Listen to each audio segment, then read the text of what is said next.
So another part of our core curriculum is a workshop called Instincts and Subtypes. And I love this one because, you know, it works with the body and the heart center in particular. It talks about the very important instinctual variations that occur in each of the 9 types. So in our body center, we have these 3 very powerful biological drives. We say instincts.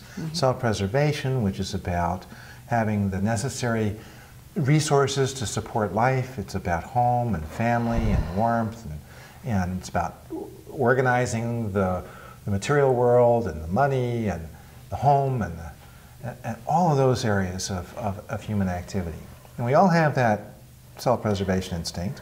We also have a one-to-one instinct, sexual instinct, one-to-one instinct. We use both terms. And it has to do with our one-to-one relationships with other people, you know, where we line up directly and face another person and in a sense affirm their value, their individuality. And the third instinct is the social instinct, which is about our belonging, our membership in groups, and being part of a social culture, really, a social species.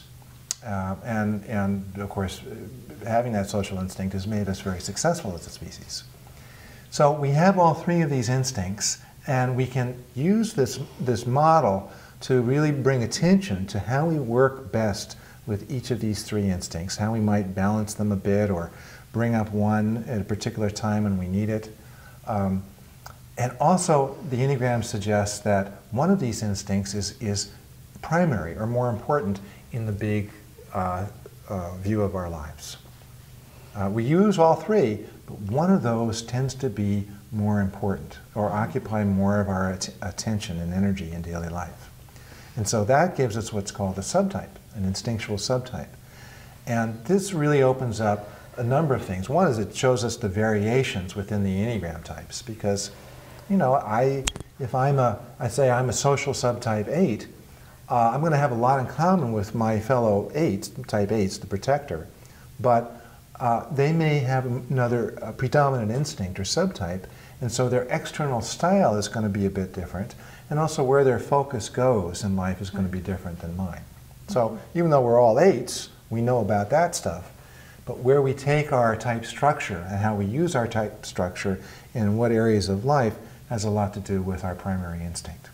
And this opens up a wonderful view of what we could say 27 paths in life. You know, the way that people the way we invest ourselves in the most important projects and relationships and places, and why we do that, and how it serves us, and also sometimes how it also becomes automatic, and we find ourselves ending up in places we didn't originally intend to end up in. So it's just a wonderful view of the variations and the diversity among the 9 Enneagram types. And you do it by panels? How do you learn, what's the format of this? Again, we use panels, and generally people know the Enneagram, or at least they know something about the Enneagram. They don't have to know a lot. You don't have to know a lot about the Enneagram to come to this workshop, but it does help to know your type and a little bit about the other people's types.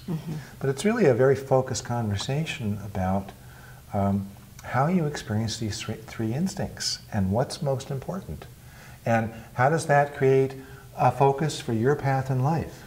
You know, and kind of the way to, again, appreciate people's projects and people's investments in engaging with the world. Is it in the home? Is it in the business? Is it in society at large? Is it more in a one-to-one relationship style with others? And of course, there are wonderful names and phrases attached to these, and there's a lot to explore. And so, yes, it's a panel workshop. It's kind of a very, you know, wonderful, fast-paced tour of all 27 instinctual subtypes, as well as some practices of, you know, going inside and pausing and working with breath.